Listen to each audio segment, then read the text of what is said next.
সুপ্রিয় ছাত্রছাত্রী বন্ধুরা, আশা করি তোমরা ভালোই আছো।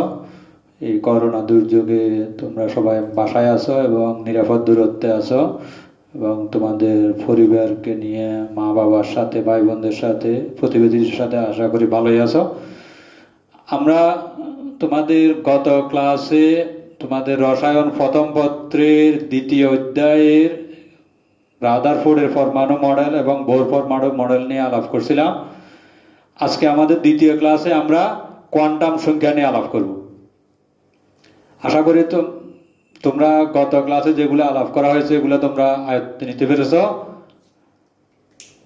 ওইখানে আমাদের মেন বিবেচ্য বিষয় ছিল পর্যায়ক্রমে পরমাণু মডেলের বিভিন্ন বিবর্তন, আস্তে আস্তে একটি থেকে সেই ডেমোক্রিটাস থেকে বোর পরমাণু মডেল পর্যন্ত কিভাবে আসছে এবং এই রাদারফোর্ড এবং বোর পরমাণু মডেলের সীমাবদ্ধতাগুলো। এখন আমরা আলাপ করব কোয়ান্টাম সংখ্যা। আমরা ইতিপূর্বে দেখেছি যে পরমাণুর মধ্যে ইলেকট্রন, প্রোটন এবং নিউট্রন আছে এবং ইলেকট্রনগুলা নিউক্লিয়াসের চারিদিকে কতগুলা স্থির এবং নির্দিষ্ট কক্ষপথে ঘুরতে থাকে এবং কোনো একটি পরমাণুর যে কোনো একটি ইলেকট্রনকে সম্পূর্ণরূপে প্রকাশ করার জন্য যে সংখ্যাগুলা ব্যবহার করা হয় তাকেই বলা হয় কোয়ান্টাম সংখ্যা। কোনো একটি পরমাণুর যে কোনো ইলেকট্রনকে সম্পূর্ণরূপে প্রকাশ করার জন্য যে সংখ্যাগুলা ব্যবহার করা হয় তাকেই বলবো আমরা কোয়ান্টাম সংখ্যা। তাহলে ইলেকট্রনকে সম্পূর্ণ প্রকাশ করতে হলে কি কি লাগে? প্রথমত লাগবে আমাদের কোনো একটি পরমাণুর ইলেকট্রন নিউক্লিয়াস থেকে কত দূরে আছে বা কোন কক্ষপথে আছে।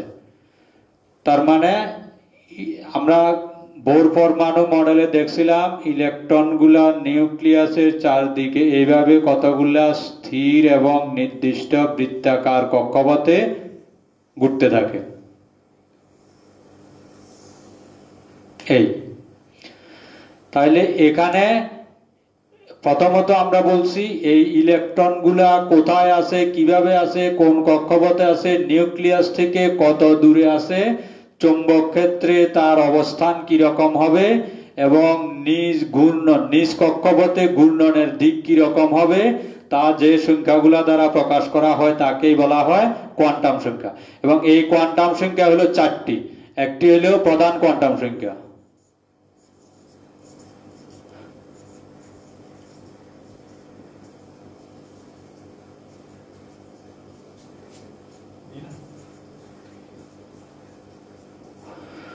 দুই নম্বরে হইল সহকারী কোয়ান্টাম সংখ্যা,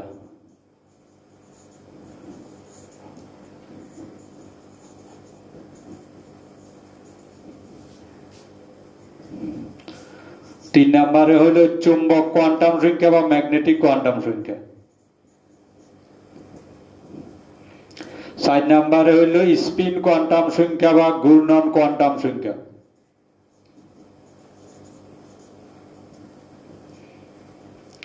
এই চারটি কোয়ান্টাম সংখ্যার সাহায্যে আমরা যে কোনো একটি ইলেকট্রনকে সম্পূর্ণরূপে প্রকাশ করতে পারি। এখন আমরা দেখব প্রধান কোয়ান্টাম সংখ্যা কি বা এর সাহায্যে ইলেকট্রনের কি প্রকাশ করা হয়। আমরা জানি ইলেকট্রন নিউক্লিয়াস থেকে কতগুলা স্থির এবং নির্দিষ্ট কক্ষপথে ঘুরতে থাকে।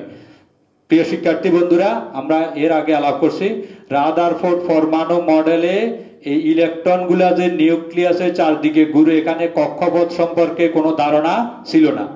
কিন্তু বোর কোয়ান্টাম বলবিদ্যার সাহায্যে যে পরমাণু মডেল প্রস্তাব করছেন ওইখানে বলছেন ইলেকট্রনগুলা ইচ্ছা মতো ঘুরতে পারবে না, কতগুলা নির্দিষ্ট স্থির কক্ষপথে এভাবে ঘুরতে থাকবে এবং এটাই হলো আমাদের প্রধান কোয়ান্টাম সংখ্যা। তার মানে এই কোয়ান্টাম সংখ্যা দ্বারা আমরা বুঝতে পারবো ইলেকট্রন নিউক্লিয়াস থেকে কত দূরে আছে, কোন কক্ষপথে আছে। যেমন আমরা যদি এবং এই প্রধান কোয়ান্টাম সংখ্যাকে n দ্বারা প্রকাশ করা হয়, এটি স্মল n দ্বারা প্রকাশ করা হয়।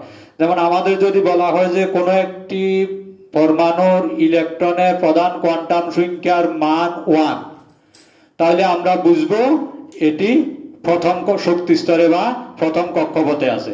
আবার যদি বলা হয় যে কোনো একটি পরমাণুর প্রধান কোয়ান্টাম সংখ্যার মান 2, তাহলে আমরা বুঝবো এটি দ্বিতীয় শক্তি স্তরে আছে, এইভাবে তৃতীয় হলে 3, চতুর্থ হলে 4, এইভাবে। এবং নিউক্লিয়াস থেকে, এবং আমরা দেখতেছি n এর মান যত বেশি হবে ইলেকট্রন নিউক্লিয়াস থেকে তত দূরে সরে যাচ্ছে।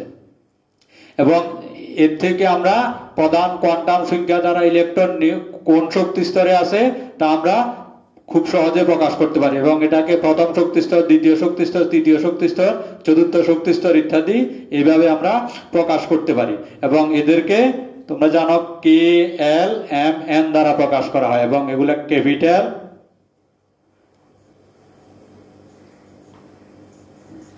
কে, এল, এম, এন ইত্যাদি সেল দ্বারা প্রকাশ করা হয়।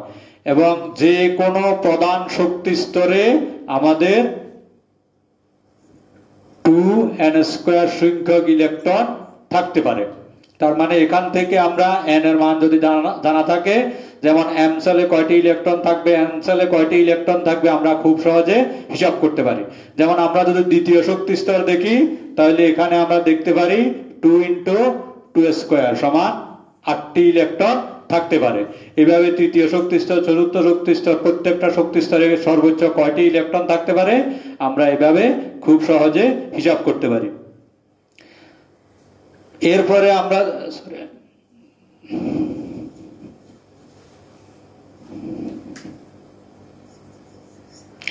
সহকারী কোয়ান্টাম সংখ্যা।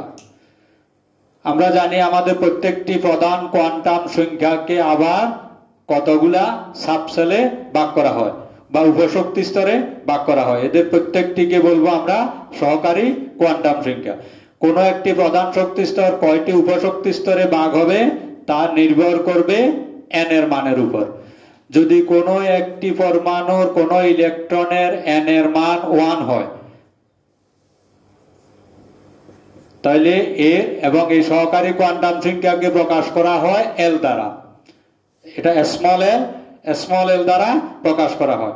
তাহলে n এর মান যদি 1 হয়, তার মানে প্রধান কোয়ান্টাম সংখ্যার মান যদি 1 হয়, তাহলে সহকারী কোয়ান্টাম সংখ্যার মান হবে 0। তার মানে n-1 পর্যন্ত, l এর মান হবে n-1 পর্যন্ত যত দূর যায়।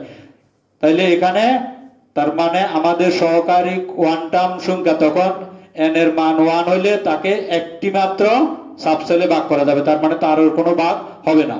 একইভাবে আমরা যদি দেখি n এর মান 2 হয়,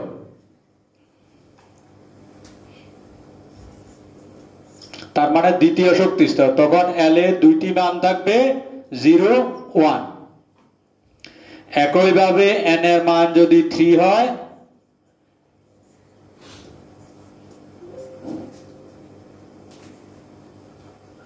এবং আমরা জানি এই l এর মান নির্ভর করতেছে n এর মানের উপর, এবং এই l এর মান যখন 0 হবে তখন তাকে বলি আমরা s অরবিটাল। আমরা একটু পরে অরবিট এবং অরবিটালের মধ্যে পার্থক্য দেখব বা সংজ্ঞা দেখব।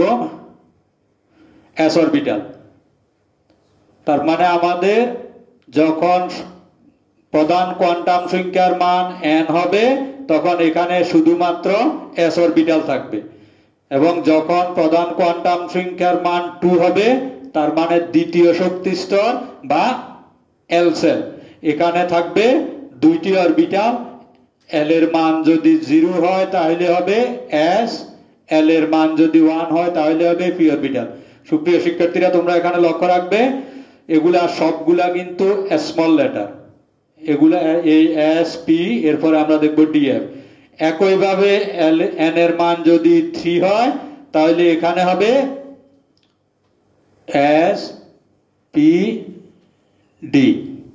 তার মানে তৃতীয় শক্তি স্তরকে 3টি উপশক্তি স্তরে ভাগ করা হয়, এবং এদের প্রত্যেকটি শক্তি স্তরে আবার নির্দিষ্ট সংখ্যক ইলেকট্রন ধারণ ক্ষমতা আছে। কোন শক্তি স্তরে কয়টি ইলেকট্রন ধারণ করতে পারে তা নির্ভর করবে 2 × 2l + 1। তার মানে আমরা যদি দেখি s অরবিটালে বা আমাদের প্রথম শক্তি স্তরের যে উপশক্তি স্তর আছে একে কয়টি ইলেকট্রন থাকতে পারবে, তাহলে আমরা দেখি এখানে 2টি ইলেকট্রন থাকতে পারবে। এরপরে আমরা দ্বিতীয় প্রধান শক্তি স্তরকে যে 2টি সাবসেলে ভাগ করা হয়, এদের মধ্যে যদি আমরা ফ্রি অরবিটাল দেখি তাহলে ফ্রি অরবিটালে থাকতে পারে আমাদের কয়টি অরবিটাল, যেমন এখানে যদি আমরা এল এর মান 1 বসিয়ে দিই,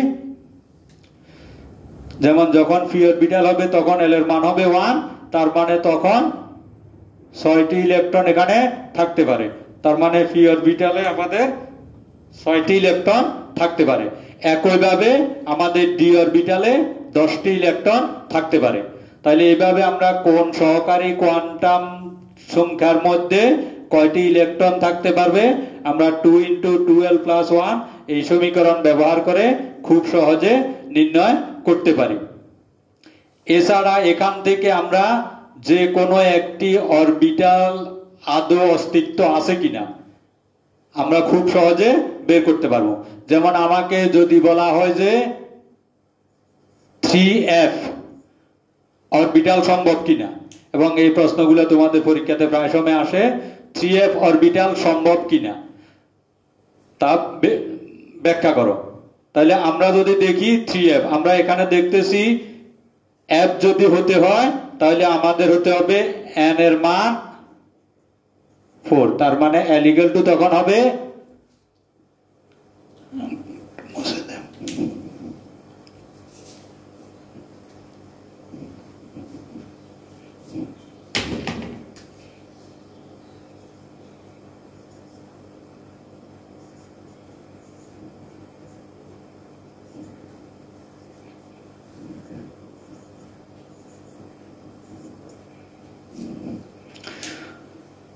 তার মানে n এর মান বা প্রধান শক্তি স্তরের মান যখন 4 হবে তখনই শুধুমাত্র f অরবিটাল সম্ভব। তার মানে l এর মান 3 হলে f অরবিটাল সম্ভব। আর আমার এখানে হলো n এর মান হলো 3, তার মানে এটা আমাদের সম্ভব না।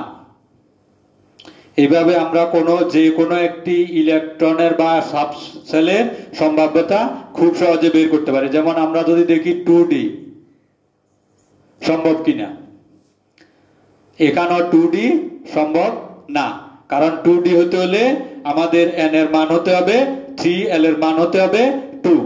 তাহলে 2p সম্ভব কিনা,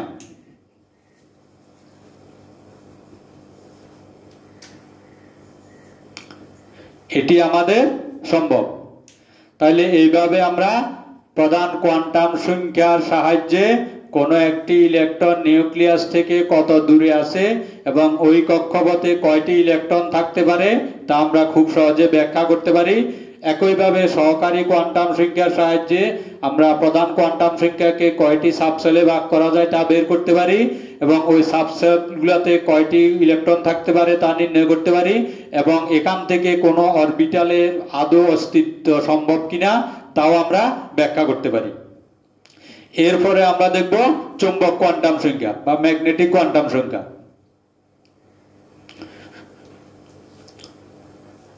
আমরা যখন বোর পরমাণু মডেল আলাপ করতেছিলাম, এই বোর পরমাণু মডেলের সীমাবদ্ধতাতে আমরা আলাপ করছিলাম যে বোর পরমাণু মডেল যদিও বিভিন্ন পরমাণুর বর্ণালী ব্যাখ্যা করতে পারে, বিশেষ করে এক ইলেকট্রন বিশিষ্ট পরমাণুর বর্ণালী ব্যাখ্যা করতে পারে, কিন্তু একাধিক ইলেকট্রন বিশিষ্ট পরমাণুর বর্ণালী ব্যাখ্যা করতে পারে না। এছাড়াও আমরা ওইখানে বলছিলাম জিম্যান প্রভাব এবং স্ট্রাক প্রভাব ব্যাখ্যা করতে পারে না।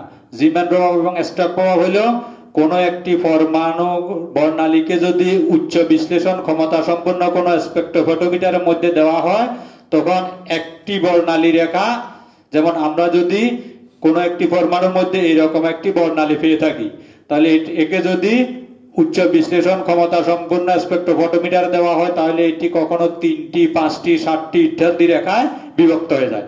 কেন বিভক্ত হয়ে যায় তা বোর পরমাণু মডেল ব্যাখ্যা করতে পারেনি। তাহলে এই সহকারী কোয়ান্টাম সংখ্যার সাহায্যে বা চৌম্বক কোয়ান্টাম সংখ্যার সাহায্যে আমরা এটি ব্যাখ্যা করতে পারবো।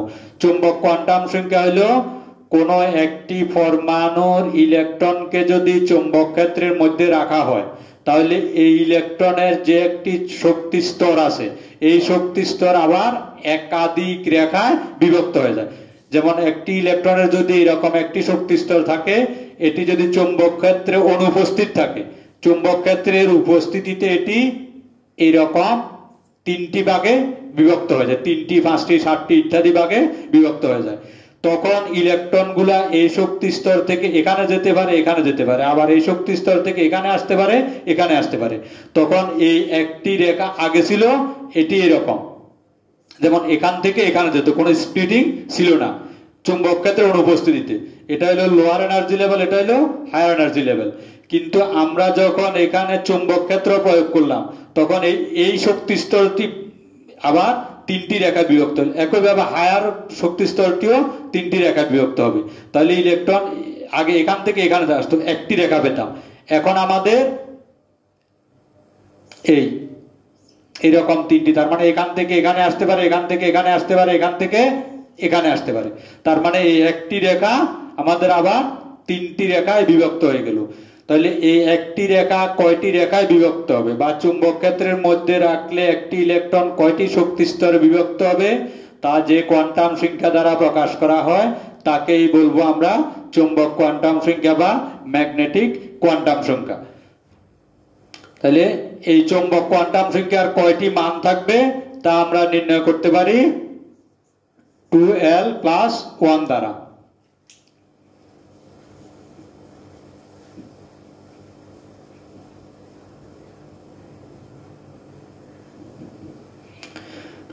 l+1 দ্বারা আমরা কোনো একটি ইলেকট্রনকে চুম্বক ক্ষেত্রের মধ্যে রাখলে তাদের কয়টি ভাগে বিভক্ত হবে তা আমরা খুব সহজে ব্যাখ্যা করতে পারি। যেমন আমরা যদি দেখি এখানে কিছু প্রিয় শিক্ষার্থী বন্ধুরা, আমরা ইতিপূর্বে দেখেছিলাম যেমন s অরবিটালের জন্য l এর মান 0। তাহলে এখানে যদি আমরা বসিয়ে দেখি এখন 2 × 0+1, তার মানে এটি হবে 1। তার মানে s অরবিটালের উপর চুম্বক ক্ষেত্রের কোনো প্রভাব নেই, এটি চুম্বক ক্ষেত্রে কোনো শক্তি স্তরে বিভক্ত হবে না, যেভাবে আছে ওইভাবে থাকবে। এখন যদি আমরা দেখি যে l এর মান যদি 1 হয়, l এর মান যখন 1 তখন আমরা এটি বলছিলাম পি অরবিটাল। তাহলে এখন এই পি অরবিটালকে যদি আমরা এখন এখানে l এর মান 1 বস,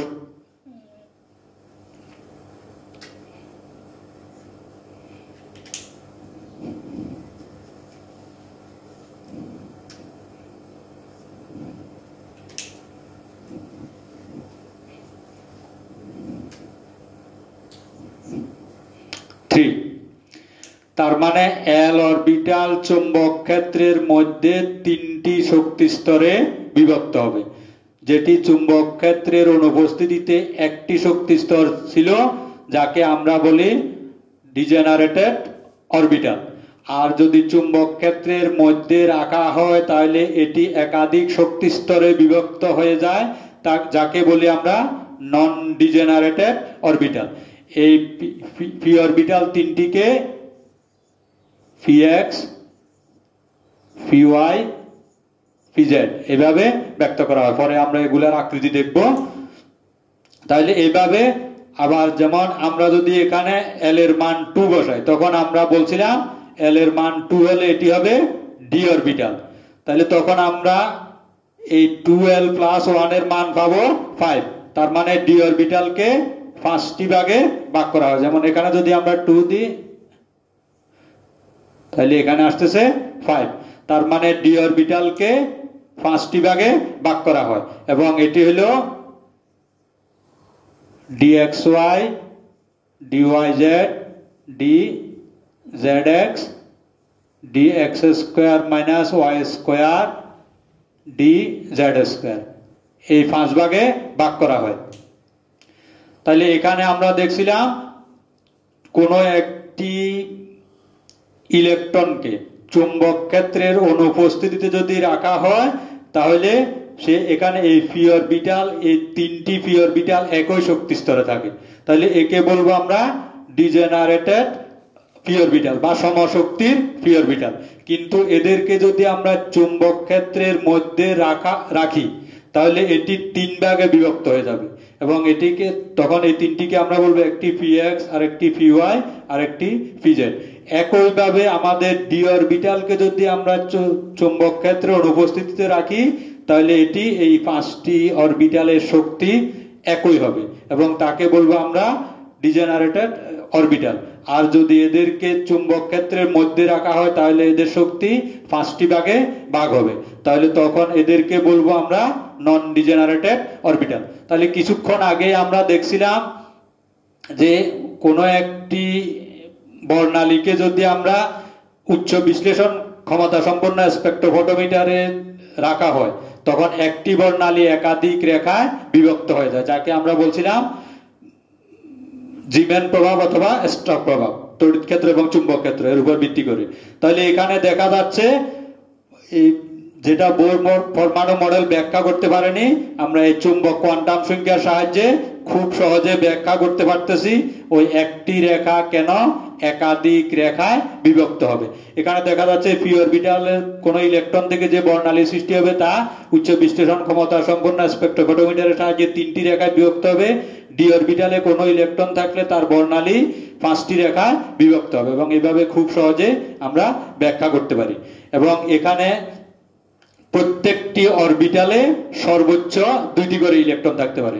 আমরা বলছি প্রধান শক্তি স্তরে থাকতে পারে আমাদের 2n² সংখ্যক ইলেকট্রন, আর সহকারী কোয়ান্টাম সংখ্যা প্রত্যেকটিতে থাকতে পারে 2 × 2l+1 সংখ্যক ইলেকট্রন। এখন আমরা বলতেছি আবার প্রত্যেকটি অরবিটালে 2টি করে ইলেকট্রন থাকতে পারে, প্রত্যেকটি অরবিটালে 2টি করে ইলেকট্রন থাকতে পারে, এর বেশি কোনো অরবিটালে ইলেকট্রন সম্ভব না। তাহলে কিছুক্ষণ আগে যে আমরা বলছিলাম পি অরবিটালে 6টি, ডি অরবিটালে 10টি ইলেকট্রন থাকতে পারে, আসলে পি অরবিটাল এবং ডি অরবিটাল এটি কোনো একক অরবিটাল না। আমরা দেখতেছি এখানে পি অরবিটালের মধ্যে 3টি অরবিটাল আছে, তো এটা হলো সহকারী শক্তি স্তর, এগুলো কোনো অরবিটাল। অরবিটাল হলো 3টি, আমরা যদি ইন্ডিভিজুয়াল দেখি px py pz, এই 3টি ইন্ডিভিজুয়াল অরবিটাল এবং এদের প্রত্যেকটিতে 2টি করে মোট এই। তাহলে পি অরবিটালে এই 6টি ইলেকট্রন থাকতে পারে, একইভাবে ডি অরবিটালে প্রত্যেকটিতে 2টি করে এই 10টি ইলেকট্রন থাকতে পারে।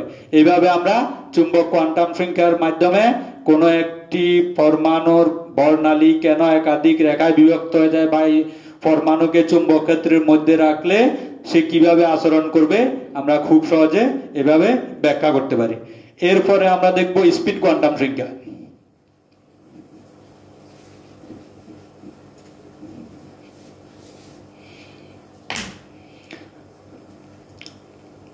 প্রিয় শিক্ষার্থী বন্ধুরা, তোমরা ইতিপূর্বে জেনেছ বোর পরমাণু মডেল অনুযায়ী ইলেকট্রন নিউক্লিয়াসের চারদিকে কতগুলা নির্দিষ্ট স্থির এবং বৃত্তাকার কক্ষপথে ঘুরতে থাকে। তার মানে কোনো একটি পরমাণুর চারদিকে ইলেকট্রনগুলা নিউক্লিয়াসকে কেন্দ্র করে এইভাবে ঘুরতে থাকে। এখন তোমরা লাটিম ঘুরতে দেখছো, যেমন যে কোনো একটি লাটিম যদি আমরা এইভাবে দেখি,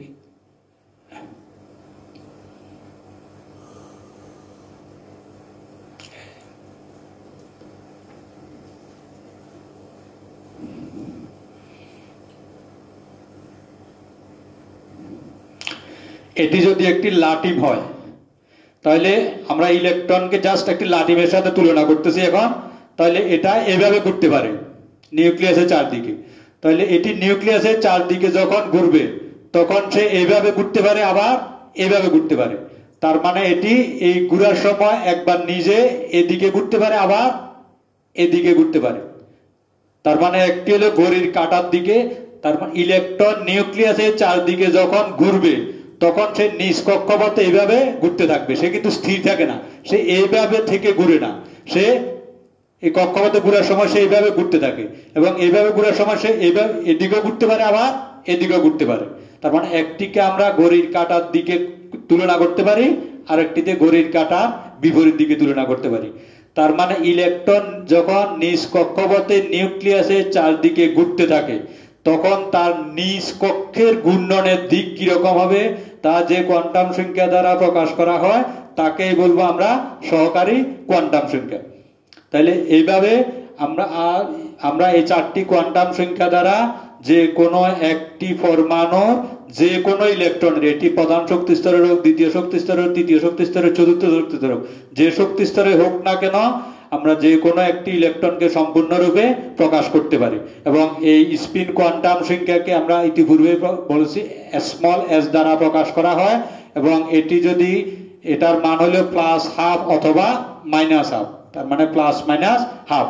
যেমন এদিকে যদি ঘুরে +½ এদিকে ঘুরলে -½ তার মানে স্পিন কোয়ান্টাম সংখ্যার দুইটি মান থাকবে, একটি হলো +½ আর একটি হলো -½ এখন আমরা দেখি এই যে কোনো একটি ইলেকট্রনকে সম্পূর্ণরূপে প্রকাশ করার জন্য চারটি কোয়ান্টাম সংখ্যা কেন প্রয়োজন।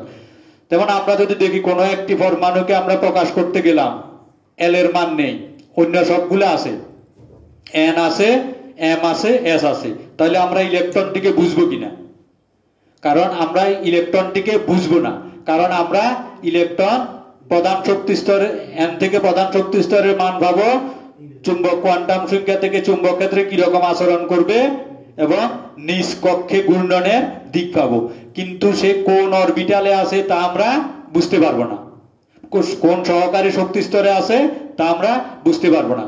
তার মানে আমাদের একটি যদি ল্যাপস করে আমরা ওই ইলেকট্রনটাকে সম্পূর্ণরূপে প্রকাশ করতে পারবো না। একইভাবে স্পিন কোয়ান্টাম সংখ্যা নাই, অন্য তিনটি আছে, এন আছে, এল আছে, এম আছে, তাহলে আমরা সে নিজ কক্ষের ঘূর্ণনের দিক কোন দিকে, ক্লকওয়াইজ না অ্যান্টি ক্লকওয়াইজ, তা আমরা বুঝতে পারবো না। এইভাবে আমরা যে কোনো একটি ইলেকট্রনকে সম্পূর্ণরূপে প্রকাশ করার জন্য এই চারটি কোয়ান্টাম সংখ্যা কেন প্রয়োজন তা আমরা খুব সহজে ব্যাখ্যা করতে পারি। প্রিয় শিক্ষার্থীরা, আশা করি তোমরা এটি খুব সহজে বুঝতে পেরেছ এবং তোমরা বিভিন্ন বইতে দেখবে, এটি আরো আয়ত্ত করবে, তাহলে তোমাদের বিশেষভাবে উপকৃত হবে। এবং এখান থেকে তোমাদের বিভিন্ন পরীক্ষাতে বিভিন্ন সময় অনেক ধরনের প্রশ্ন আসে, যেমন এই বিভিন্ন অরবিটালের তাৎপর্য, যে কোনো শক্তি স্তরে কয়টি ইলেকট্রন থাকতে পারে, সাবশেলে কয়টি ইলেকট্রন থাকতে পারে, বা কোনো অরবিটালে সর্বোচ্চ কয়টি ইলেকট্রন থাকতে পারে, বা বিভিন্ন কোয়ান্টাম সংখ্যা, যে কোনো একটি পরমাণু দিয়ে দেওয়া হলো, এখান থেকে পরমাণুর বিভিন্ন কোয়ান্টাম সংখ্যাগুলার মান নির্ণয় করো। এটি তোমাদের হায়ার এবিলিটির কোশ্চেন আসতে পারে, অ্যাপ্লিকেশনের কোশ্চেন আসতে পারে। আশা করি তোমরা এগুলা ভালোভাবে প্র্যাকটিস করবে। তাহলে আজকে এই পর্যন্তই। সুপ্রিয় শিক্ষার্থীরা, আশা করি তোমরা সবাই ভালো থাকবে, একা থাকবে, নিরাপদ দূরত্বে থাকবে, পরিবারকে ভালো রাখবে, প্রতিবেশীকে ভালো রাখবে এবং বাসার মধ্যেই থাকবে, বের হবে না। ধন্যবাদ সবাইকে।